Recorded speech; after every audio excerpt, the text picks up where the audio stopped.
My name is Rochelle Pienn, and I'm the curator of the Bienes Museum of the Modern Book and the Special Collections of Broward County Libraries.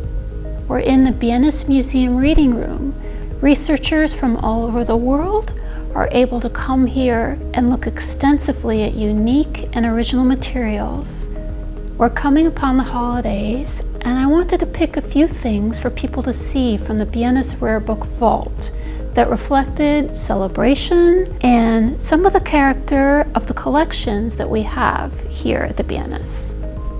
Most people know the story of Santa Claus, but did you happen to know that the author of The Wizard of Oz, Mr. Baum, actually wrote a book called The Life and Adventures of Santa Claus at the turn of the 20th century?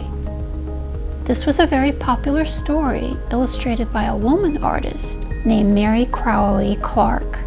The cover of this book is what's called a publisher's binding in cloth and colors with illustration. Along with rare books, the Bienes Museum Vault contains objects created during the Great Depression. This little coach is made of wood and vinyl, hand-painted. Franklin Delano Roosevelt instituted the WPA Works Progress Administration Museum Extension Project. This project employed artists all over the country to create models of transportation that were used in schools as educational tools. The Bienes Vault also contains an extensive collection of Florida fiction authors. John MacDonald was prolific in the 20th century. This particular book is one of his thrillers that takes place in the 50s.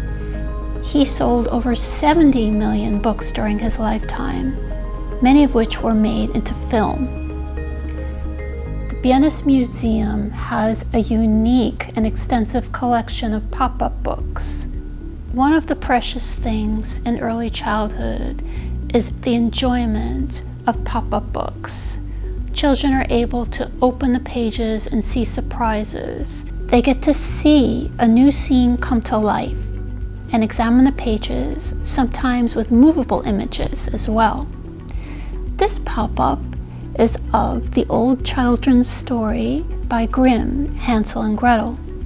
It's illustrated by Kabasta. He was a Czech paper engineer, and he was very famous for creating extensive pop-up books. He studied architecture, which makes these illustrations even more realistic.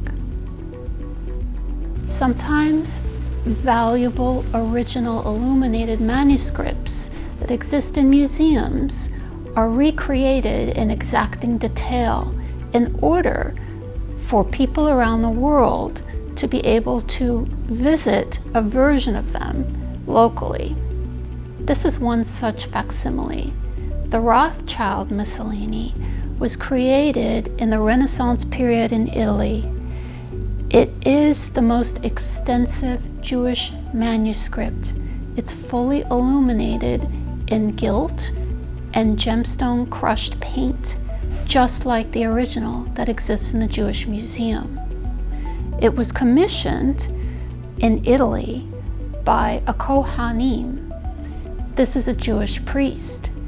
During this period, the Medicis were very receptive to the Jewish community, and they enjoyed quite a bit of prosperity and much more tolerance than in later years.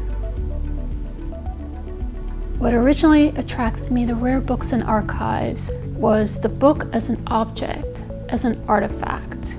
Right now, in this digital age, a lot is accessible online, but we still have the tactile object, and these things become antiquity.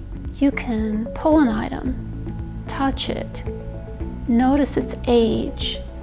We have unique items, books, objects, photographs, manuscripts, handwritten letters, things from the past that come to life, some that are incredibly old, some that are unusual, and all of these things, to me, gives us a special dimension to the Broward County Libraries.